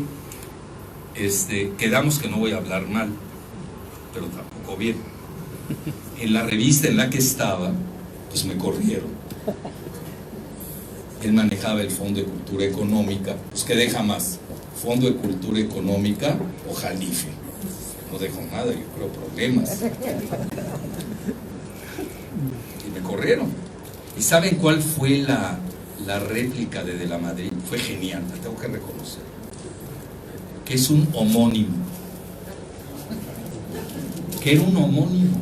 Es de un homónimo, Miguel de la Madrid Hurtado, de Luxemburgo, con $1,200 millones. Pues qué homónimo más coincidental. Son geniales, en serio. Ustedes no subestimen el poder de réplica del AMPA nacional. Bueno, entonces regresando a esto, ahí tienen ustedes que se da con Zedillo, se privatiza parte de la banca, se da el famoso Fobaproa, que lo seguimos pagando, que le tuvieron que cambiar de nombre y ahora se llama IPA. Luego tienen ustedes, él dice que escribe el Yale Jackson Institute for Global Affairs, no ha sacado un solo artículo. Luego es dueño de varias empresas de Estados Unidos, miembro de la revista Forbes, administrador de la ferroviaria Kansas City Southern, etcétera, etcétera. Luego viene Fox, desastres de sus proyectos. Las 6 refinerías que dijo que iba a hacer no eran para México, eran para Sudamérica. ¿No les encanta? Qué bueno que no las fue a hacer a Marte. Eran para Sudamérica, no para México. Luego el Plan Puebla-Panamá, que muchos de ustedes no habían nacido, el Plan Puebla-Panamá pues se cayó, nunca funcionó. Otro desastre más de Fox. Y luego maneja el ASPAN, Seguridad y Prosperidad de América del Norte, que ni dio prosperidad ni dio seguridad. Y luego, pues es un instrumento de George Soros totalmente. Se lo acaban de publicar. Pues es una publicación muy dura, de una muy cercana a Trump. Yo, como tengo lecturas geopolíticas, para mí un golpe en un medio no es un golpe, son avisos. Ya para que le saque un periódico cercano a Trump, que es el expresidente narco de México, a Fox, cuidado, oye, no lo está diciendo cualquiera, te lo está sacando una publicación cercana a Trump, por algo se lo sacaron. Es decir, si a Trump no le va mal mañana, aquí pueden haber calambres, y fuertes. Bueno, entonces ellos manejan que él es un instrumento de George Soros. Ya ven incluso a George Soros le han achacado que él está detrás de la cuestión migratoria de los hondureños, etc. Como igual se lo acusan en Europa de lo mismo. Y luego tenemos a Felipe Calderón, perdón, que me voy a olvidar de Muriño Terrazo. El apellido Terrazo no es albur, así se apellida. Que lo mataron ahí frente a la fuente de Pemex, que era su favorito. No sean mal pensados, favorito en el sentido presidencial. Otros dicen que era su Patroclo. Lean la Ilíada y van a ver por qué era Patroclo, que fue Patroclo de Aquiles. Nada más que Calderón ni fue Aquiles, ni Muriño fue Patroclo. Eso es lo grave. Entonces ahí tienen ustedes igual. Y en ese momento lanza Calderón, a instancias del Partido Demócrata, lanza el proyecto de reforma energética, que hay que decirlo abiertamente, pues el secretario de Energía era José Antonio Libreño. Se le cayó. Bueno, yo tuve mucho que ver, lo tengo que reconocer, en esa situación. Y luego, pues ya entramos a Peña. Sí es Peña, ¿no? Ya está. Entonces ahí tienen, había hablado que México iba a ser la próxima potencia mundial. La reforma energética en realidad es de Videgaray más que de él. Y hay una visita infame. Vean, los que estamos en los medios, pues sabemos el protocolo. Había una cumbre del G7 en Gran Bretaña y estaban en su hotel, no sé qué hotel, Videgaray y Peña. No estoy diciendo si juntos o separados, no sé nada. Lo único que sé es que el Financial Times no fue a verlos a su hotel. Videgaray y Peña fueron al Financial Times. Inédito. Ahora me van a preguntar, entramos a la cuestión forense. Pues yo hago cosas forenses. Consejo de Administración del Financial Times, ¿de quién es? De los Rothschild, los banqueros más importantes del mundo occidental. Los chinos consideran que los Rothschild traen, vean, hay dos, unos dicen Rothschild y otros Rothschild, pronúncenlo como quieran. Yo precisamente a un general israelí apellido Rothschild, que me lo encontré en República Dominicana y nos tocó estar en una sesión, somos civilizados, agarré y le pregunté, oye, ¿tu apellido cómo se pronuncia? ¿Es Rothschild o Rothschild? Me dice, no, es Rothschild, porque somos de origen alemán, que quiere decir escudo rojo. Bueno, yo no voy a cambiar a la población mundial para que digan Rothschild, porque todo el mundo dice Rothschild. Entonces no nos peleemos en el acento. A lo que quiero llegar es que en la percepción de los chinos tienen más de 6 millones de dólares. Lo estamos jugando. Y muchos acreditan que George Soros es uno de sus instrumentos para desestabilizar. George Soros maneja 20,000 millones de dólares, que los maneja a su antojo, pero obviamente con un enfoque geopolítico. A lo que quiero llegar es a esa revista y periódico a los que fueron a entregar el petróleo mexicano, Videgaray y Peña. En realidad Videgaray es el presidente. Peña, a mí me cae bien Peña, pobrecito, ya lo va a dejar la gaviota. Hay que buscarle, ¿no? Otra que huele menos. Entonces, que huele menos. Pero Videgaray es tremendo. Es verdad. A mí una ocasión, les voy a contar una anécdota, un íntimo amigo de él y mío, curiosamente, me dice, está embriagado de... Entras a la Secretaría de Hacienda, hay una mesa larga, de 18 teléfonos rojos, controlando a casi todo el gabinete. Bueno, ¿y qué hace Peña? Está dormido. Él manejó al país. Es la realidad. Bueno, entonces, obviamente ha sido un fracaso. Bueno, vean, The Banker nombró a Videgaray como el mejor secretario de Hacienda del año, imagínense, estamos en 2014. Y era cuando yo estaba sacando mi libro, Muerte de Pemex y Suicidio de México.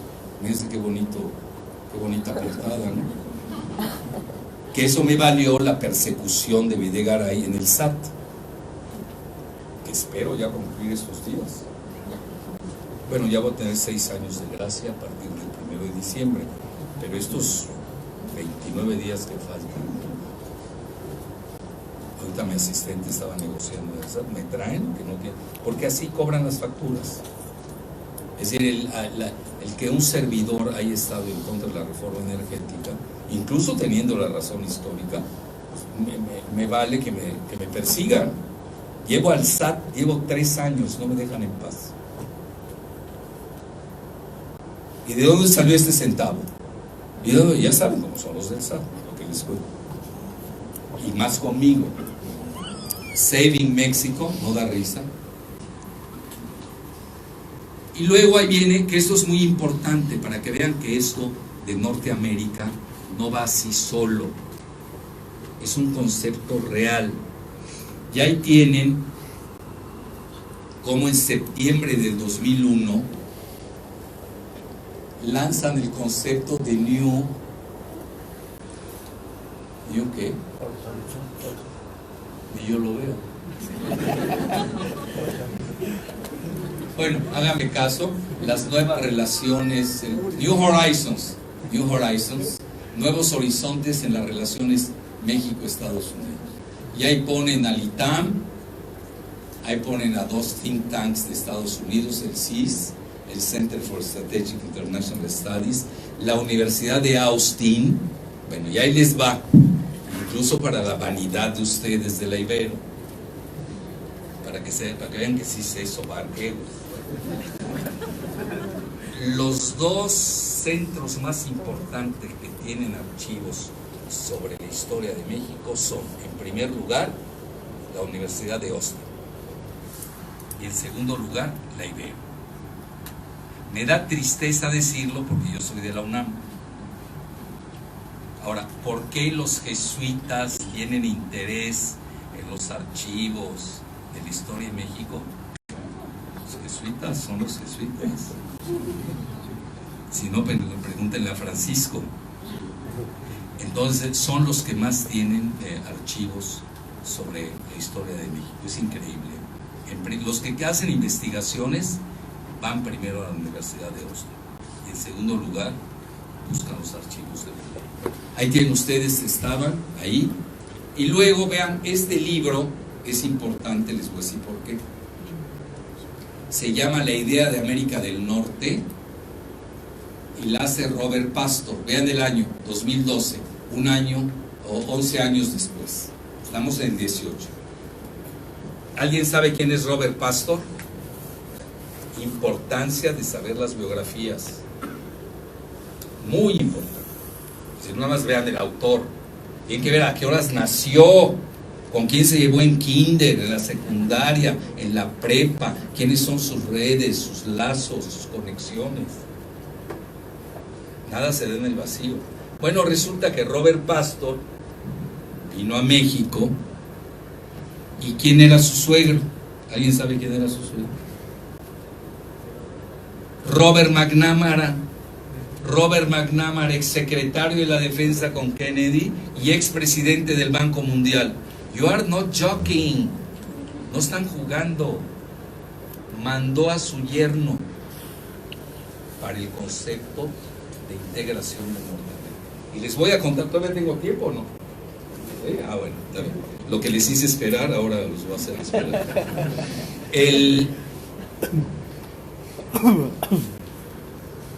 Robert Pastor viene aquí a México, etcétera, etcétera, se integra al Colegio de México y hace este famoso libro. Y les voy a decir cómo lo obtengo yo. Yo no doy clases en el ITAM. Todavía no me he hecho a perder. Tengo defectos, todavía no llego a eso.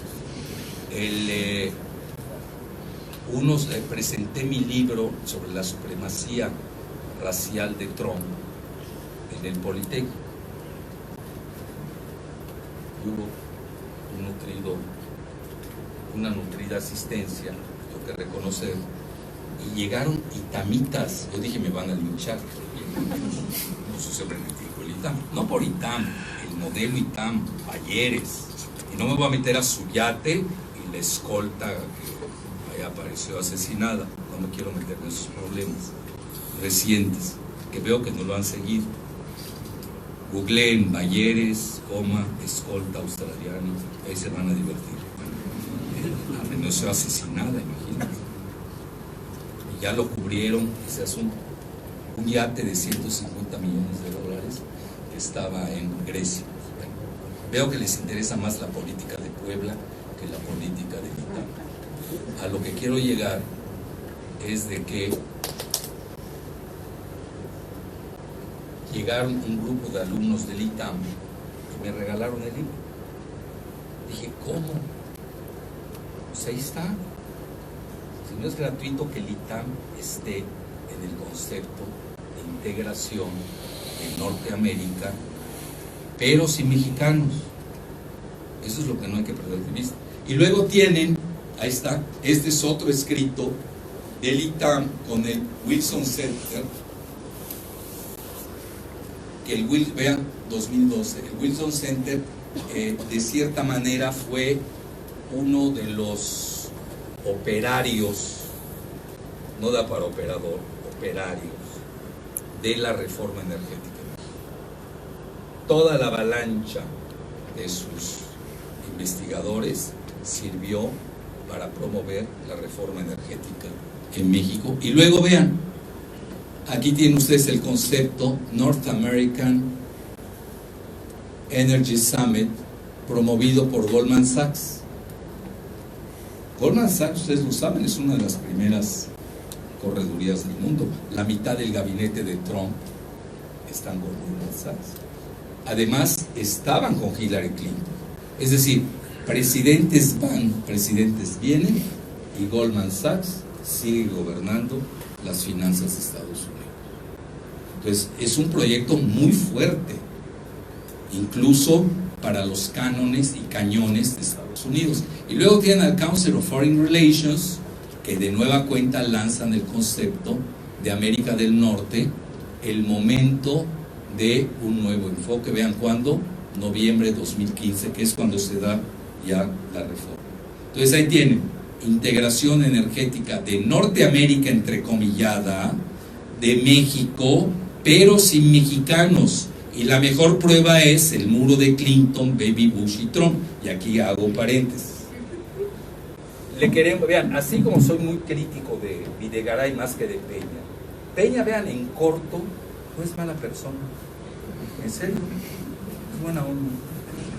Nada más no profundices con él un tema. No se escucha ya. Que Peña, en corto, esa es la frase que me parto. No es mala persona. A mí no me consta que sea tonto que le han hecho esa fama. Y un día me lo encontré en el canal 13, estaba haciendo cola igual que yo, nos iban a entrevistar, nomás él de candidato y yo pues, de metiche, no sé qué. Y ahí me abordó, él me abordó, y dije, pues, paso, yo lo estaba evitando, ¿no? Pero no es mala persona, ya lo aprendí a amar. Ya con eso les digo.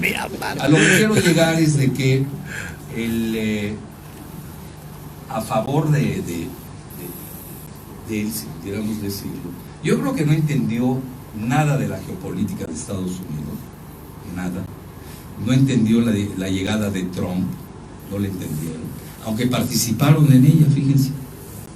Porque acuérdense que los que invitan a Trump y le dan la aureola internacional son Videgaray y Peña. Pero no, creo que no entendieron los alcances. Ahora, ¿fue buena o mala jugada? Bueno, ¿qué quiere decir buena y mala? Depende de los resultados. Si querías imponer a tu candidato, que era Mitt, pues fue mala.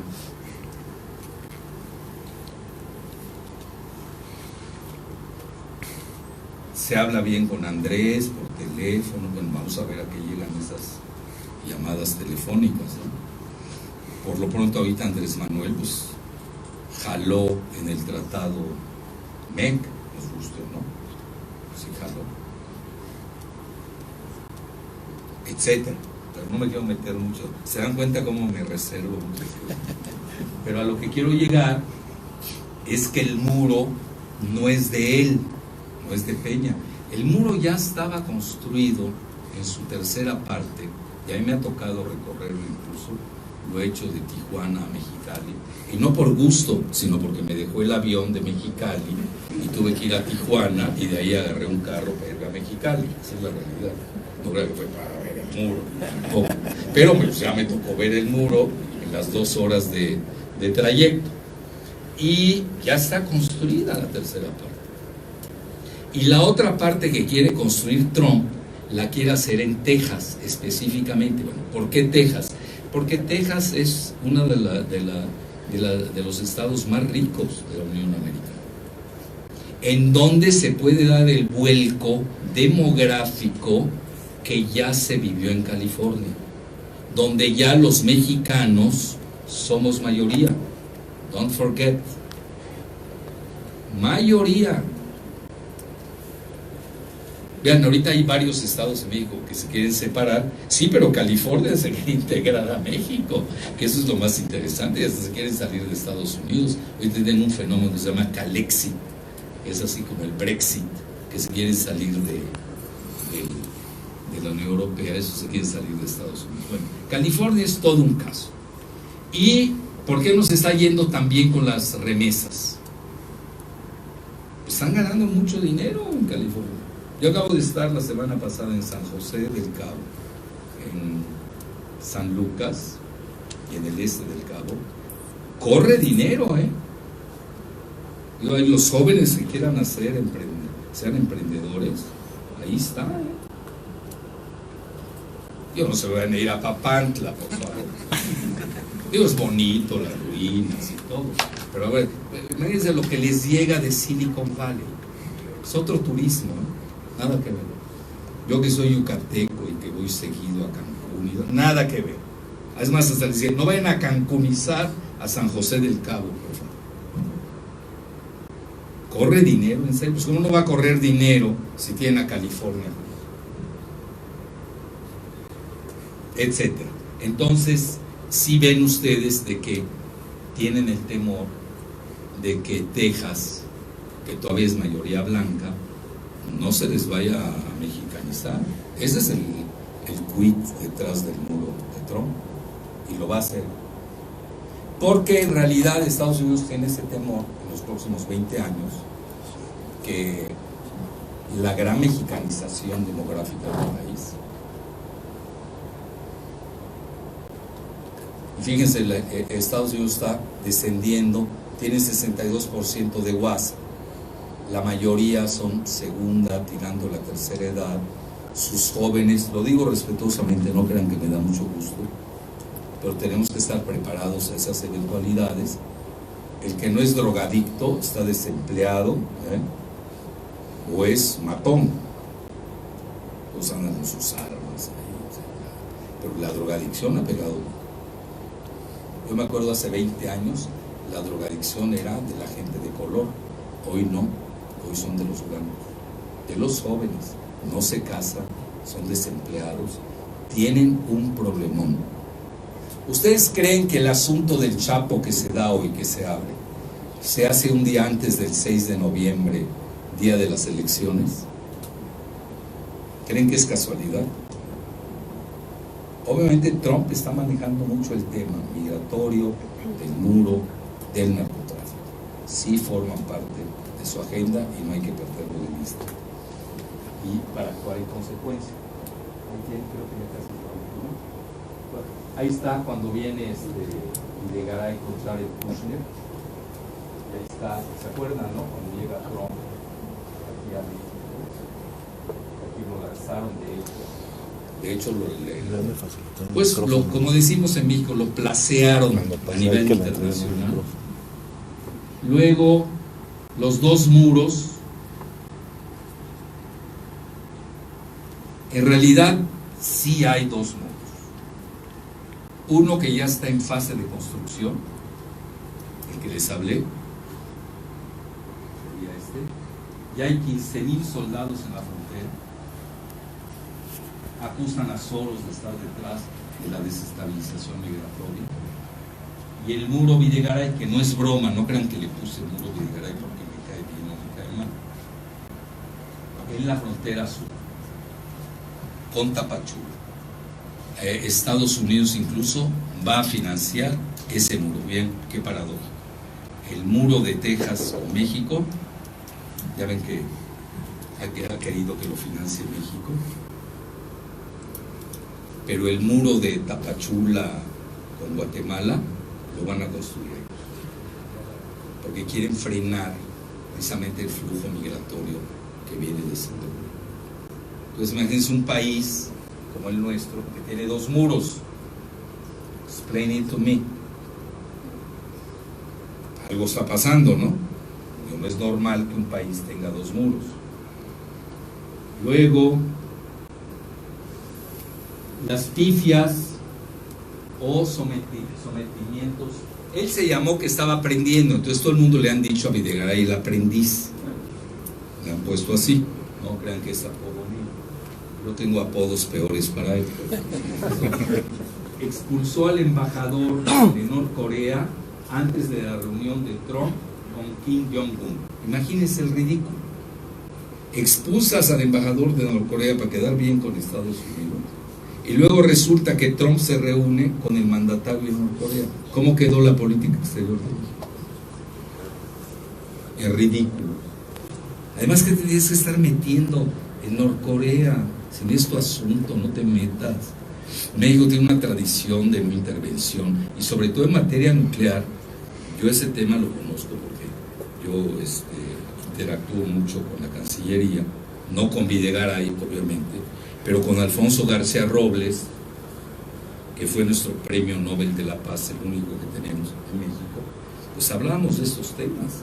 México tiene ustedes lo saben, un tratado de Tlatelolco, que es una zona libre de armas nucleares. Nosotros éramos pioneros en materia nuclear. Te andas metiendo sin saber del tema porque te lo ordena el yerno de Trump, que es Jared Kushner, y corres al embajador de Norcorea. Es demencial. Pero que nada, no hay que meterse. Si te vas a meter, métete a conciliar. Pues tienes el pasado de Alfonso García Robles, tienes el tratado de Tlatelolco, puedes proponer un tratado similar al de Tlatelolco para la península coreana, es decir, ser creativos, pero no ser un simple vasallo. Grave error. Y bueno, ya para qué les digo cómo se ha metido en la política de Venezuela, cometiendo errores. Esta degradación diplomática por el resultado de la elección en Venezuela, no reconoció la elección en Venezuela, háganme el favor. Y sí reconoció el fraude de Peña la primera vez que le ganó Andrés Barajas. Entonces, ahí están esto, ya lo vimos, el NAFTA ahora ya le cambiaron a TME, ya lo hemos hablado de cierta manera en extenso. Y sí les quiero decir cómo está el país, es importante que lo entiendan. Cómo deja Peña a México, lo deja balcanizado. Hay una gran ruptura, de Querétaro para arriba, el país está creciendo, se los digo de memoria. Aguascalientes crece 11%, Querétaro 6%, todo el norte está creciendo. Yo ahorita que estuve en Baja California Sur, creciendo, está bollante la economía. Yo voy mucho y viajo mucho a Sudamérica, al sur de México. Es un desastre. El estado de donde es Andrés Manuel, Tabasco, -11%. Campeche, -8%. Chiapas, -6%. ¿Quieren que me siga? Todo el sur está devastado.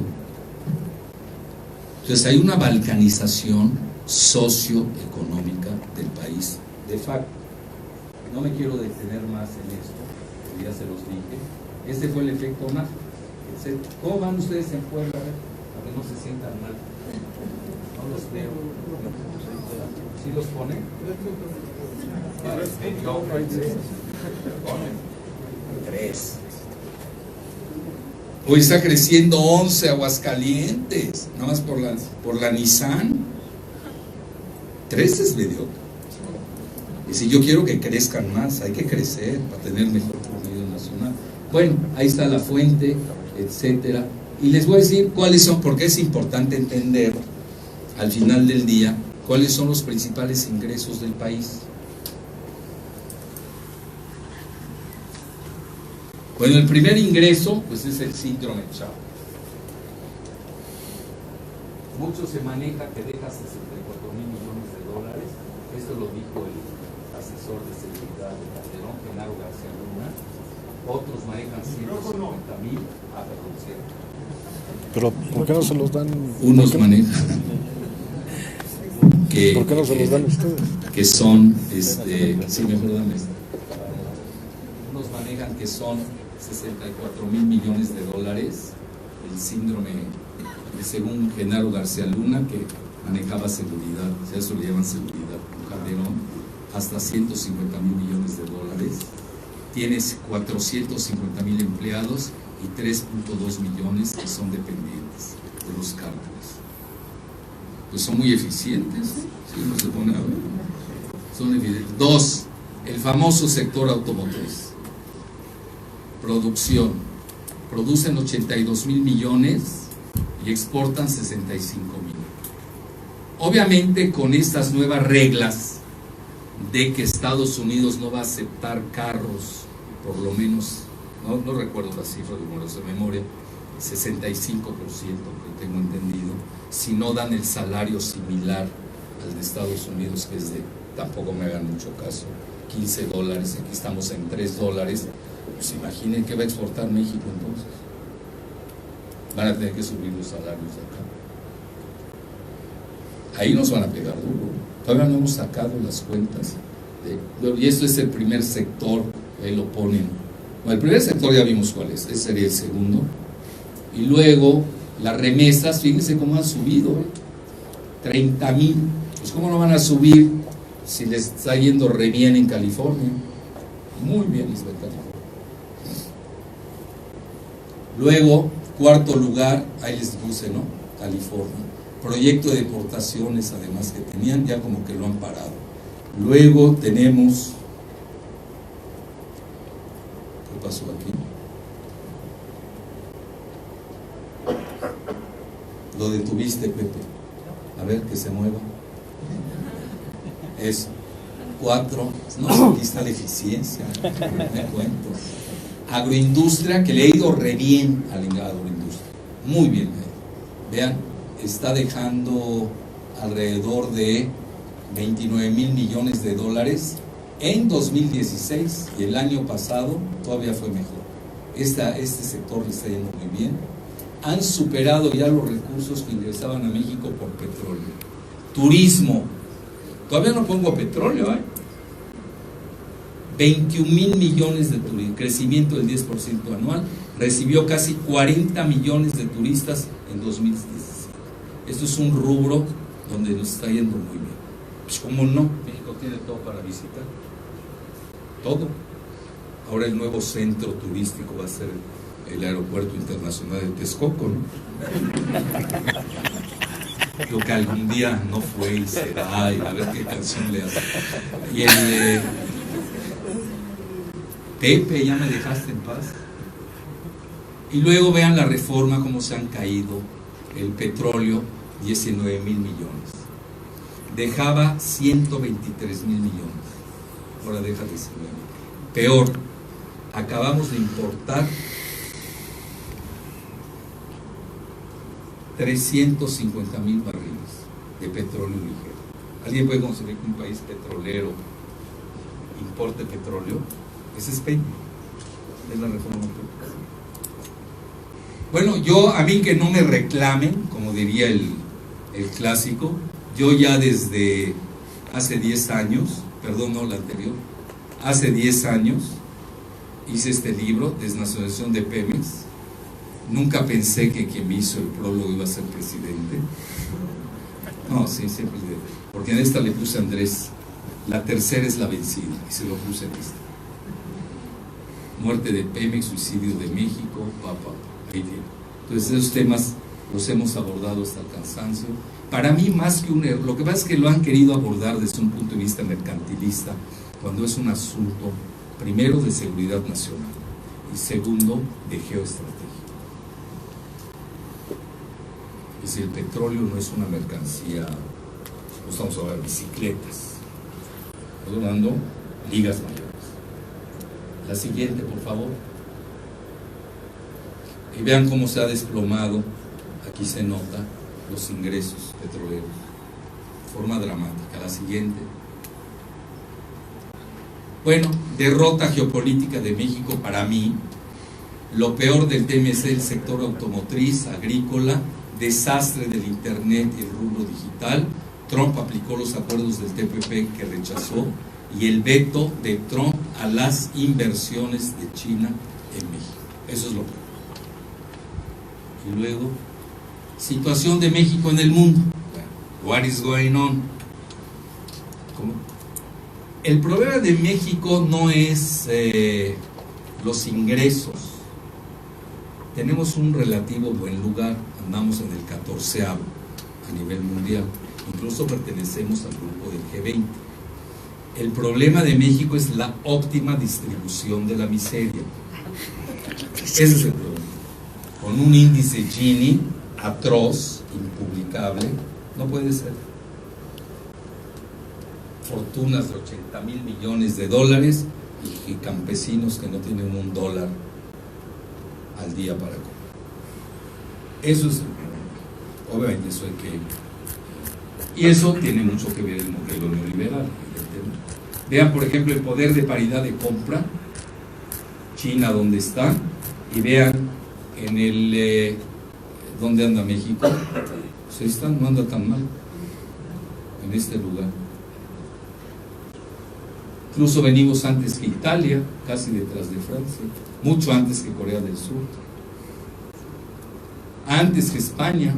España nos maneja nuestros bancos y nuestro gas, imagínense. Canadá nos maneja nuestra plata. ¿Qué más hay aquí? Italia, que no nos maneja, dejémoslo así. Corea del Sur hasta nos vende carros. Es decir, ¿a mí qué me dice esta gráfica? Que no estamos innovando. Tenemos que innovar. Yo soy de la idea, y lo he dicho al aire libre, tenemos que crear una secretaría de innovación y desarrollo. Meternos a la alta tecnología. Vean, hoy el mundo, en realidad, con esto de Made in China 2025, estamos hablando de 7 años. Si no entramos a eso, vamos a ser cavernícolas. Se los digo abiertamente. El presidente de Rusia el otro día comentó que quien domine la inteligencia artificial va a dominar al mundo. Nosotros no estamos usando ni la natural antes de entrar a la artificial. A ver, dígame, ¿qué manejo en las universidades tenemos de inteligencia artificial? Claro, alguien va a decir, es que no te deje Estados Unidos, y es cierto, es cierto. Estados Unidos no nos ha dejado. Pero ahí es nuestro camino, no tenemos otro. Tenemos buenas universidades, pero hay que encaminarlas, hay que darles rumbo. Aquel día, ahora que estuve precisamente en Baja California Sur, que van a poner el CONACYT en La Paz. Bueno, no tengo nada contra La Paz, y menos La Paz, California. ¿Qué tiene que hacer CONACYT en La Paz? ¿Dónde se está creciendo más en México hoy a nivel de software? ¿Sí lo saben? ¿Saben o no? Guadalajara. Pues ahí hay que ponerla.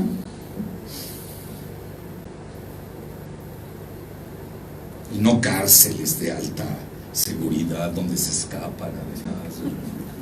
Se escapan. Tenemos que pensar bien en el país. Y yo el nivel de investigación y desarrollo lo veo débil. Entonces se los dice un pejista crítico. Lo veo débil. Andrés es muy historiográfico, es siglo XIX, Benito Juárez, Lázaro Cárdenas, etcétera. Yo ya soy del siglo XXI. Hoy se están peleando China y Estados Unidos el liderazgo en los grandes rubros tecnológicos. Hoy ya estamos en la cuarta revolución industrial. Nosotros aquí seguimos en la segunda. En la tercera todavía no entramos. Si traer un iPhone no es estar en la tecnología, por favor. Tenemos que entrar a computación cuántica, 5G, inteligencia artificial, nanotecnología. Alguien me va a corregir si nosotros ya estamos en ella, porque escuchó mal. Cree que es enanotecnología. Tenemos que entrar al genoma. Veo débil. Tenemos una historia prodigiosa, hay que darle mucho juego a él. No tengo nada en desacuerdo de Benito Juárez, de Lázaro Cárdenas. Un país que no tiene historia está condenado a repetirla. Está bien, pero tenemos que ver también al futuro. Y ahí es donde estoy viendo la debilidad, te soy sincero. Necesitamos investigación y desarrollo.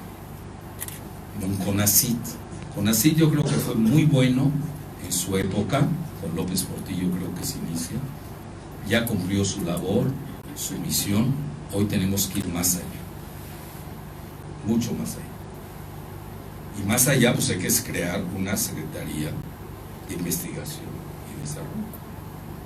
Las universidades privadas, no se vayan a sentir, yo he hecho estudios comparativos, no están investigando. Las únicas universidades que investigan en México son las públicas. En orden, la UNAM, el POLI, la UAM, la de Nuevo León, no sé cómo se llama, Universidad de Nuevo León, están haciendo cosas. Por las privadas, tienen que entrar las privadas también a la investigación y desarrollo. Yo creo que esa es la parte que estoy viendo un poco débil. Entonces, tenemos una población joven, tenemos todo. Los próximos 20 años tienen que ser de ustedes, de los millennials, no de ninis. Discurso de ninis sí, hay que atenderlos, porque al final del día somos humanos y humanistas, pero tampoco podemos perder nuestro futuro. Tenemos que apostar a nuestros millennials high tech, darles eso. El mexicano es muy creativo, esa parte sí la veo faltando. Y ahí no tiene que ver Peña, ¿no? Ahí tiene que ver todos desde la Revolución Mexicana. Pero sí hay que hacerle saber al presidente electo esa parte. Yo, por ejemplo, cuando solía hablar con él, siempre me manifesté por una secretaría de los jóvenes. Yo ahorita, fíjense, la brincaría, haría más una secretaría una super secretaría, ni siquiera puede ser una secretaría, super secretaría de investigación y desarrollo, y no de seguridad, que ahí está nada más vean los títulos y quién va a combatir al huachicolero, ¿no? Es eso. Y luego, ahí tienen ustedes, ya vieron ustedes dónde está China, la Unión Europea, sí, pero la Unión Europea son 27 países. Creo que ahí metieron creo que ya habían sacado a Gran Bretaña. Luego tienen Estados Unidos, vean en qué lugar está.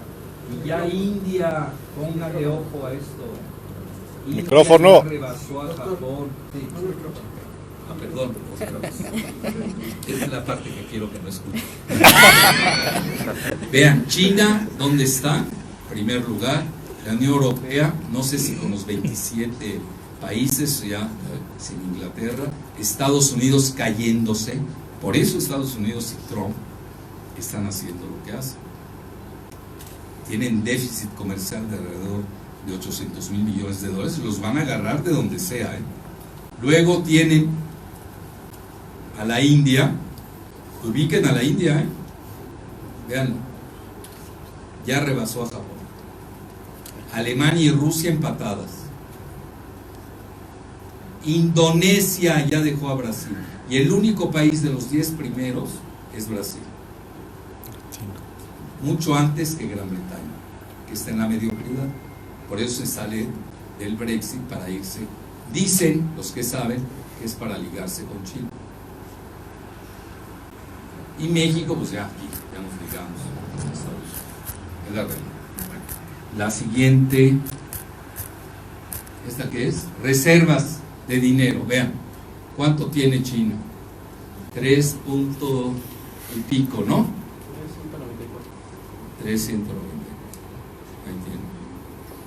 Japón ha estado estancada desde hace mucho. Y vean, a ver, ¿dónde está México? ¿Viene? Delante de Tailandia. 189,000 tenemos. Tenemos más que Estados Unidos. Lo que pasa es que Estados Unidos no las necesita, pues ellos imprimen los dólares, etcétera. Pero vean qué interesante cómo las mayores reservas internacionales las tiene China.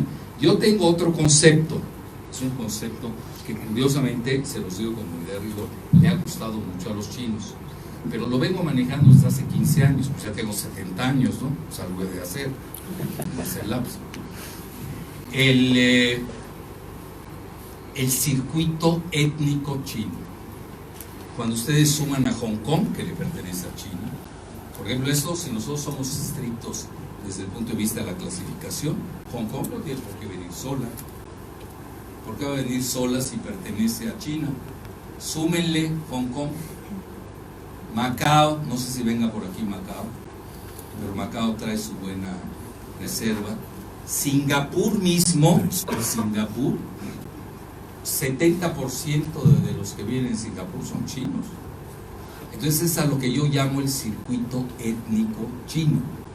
Taiwán, Hong Kong, Macao, Singapur, China, súmenle y se van a ir de espaldas, y se van a dar cuenta que es el poderío del siglo XXI. Con todo y que Trump diga es que se cayó la bolsa de China 25%, etcétera, etcétera. Ya China es muy difícil, nada más una guerra la puede tener. Problema, ¿por qué Estados Unidos no puede tener una guerra a China?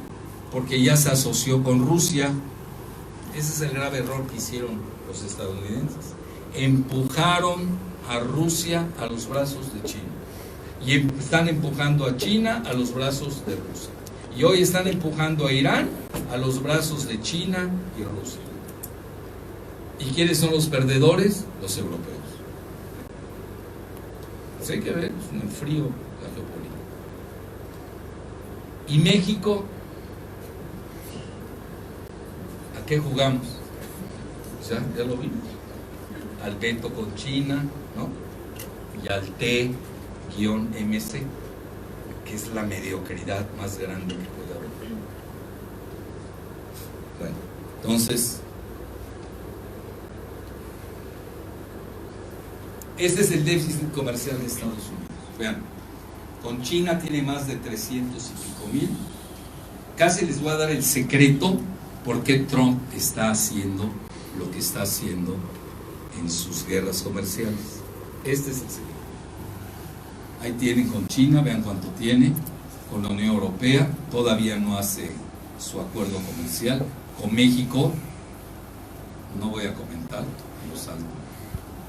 Japón, ahí viene la negociación. Los alemanes no se van a dejar, etc. En total se maneja como 800,000 millones de dólares. Bueno, ¿qué pasó? Mi hipótesis muy humilde. Hipótesis. No estoy diciendo que así es. Trump redujo los impuestos de la plutocracia con L, por favor, no haya problemas, de 35 a 15%.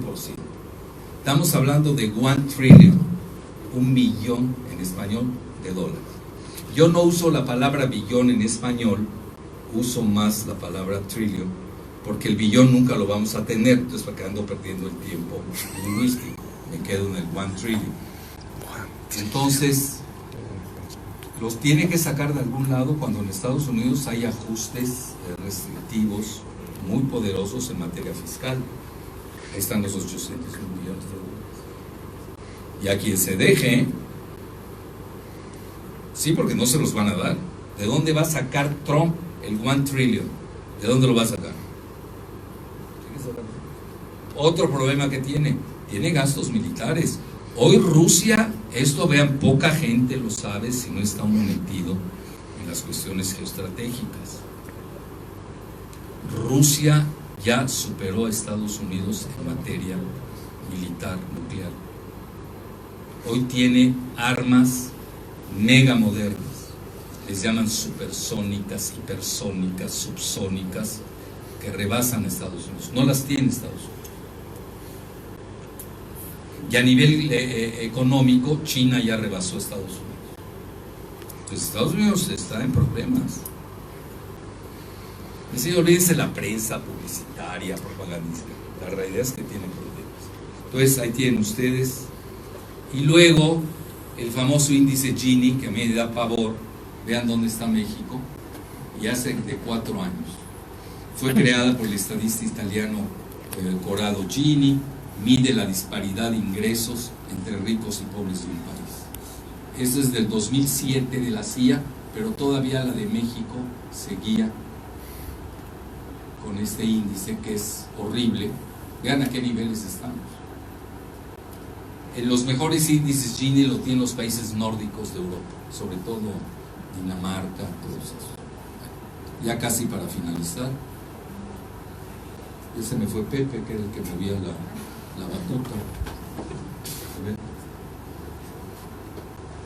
Bueno, lo de Bolsonaro, ya lo explicamos, va a tener un gran efecto en la geopolítica latinoamericana, con el factor evangélico, muy aliado a Israel, a Trump, y es una mezcla insólita la de Bolsonaro, porque su ministro de Economía se llama Paulo Guedes.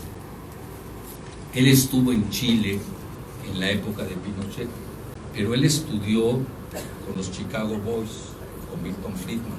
Él es monetarista, neoliberal, etc. Yo creo que ahí, porque alguien va a decir, ¿cómo puede ser eso si Trump es proteccionista? Sí. A nivel macro, ese es mi movimiento. Bolsonaro va a ser, a nivel macro, va a ser proteccionista trumpiano. Quizás alejándose de China, saliéndose de los BRICS, saliéndose de Mercosur, rompiendo relaciones con Cuba, apretando las tuercas con Venezuela, poniendo mucha presión en México. Vamos a tener mucha presión del grupo Bolsonaro, apoyado por Trump. Y a nivel micro, yo creo que ahí sí van a manejar mucho lo del neoliberalismo, a nivel microeconómico. Hay como 250 empresas que quieren privatizar. La bolsa de valores al día siguiente de que ganó Bolsonaro se fue a las nubes en Brasil, se ha revaluado el real brasileño un 11%, etc. Entonces lo tenemos que reconocer, una nueva geografía en el continente americano. Tenemos en el norte a Trump, frontera con México, y la frontera latinoamericana de México con Bolsonaro. Y los dos tienen tendencias militaristas. Fascistas. Hay que tomar hay que tomar en cuenta esas dos tendencias. Bueno, pues ya casi se los dije. Neomonroísmo militarizado, etcétera. Y luego ahí tienen a Andrés, después de Peña, Pues está Andrés, colorín colorado.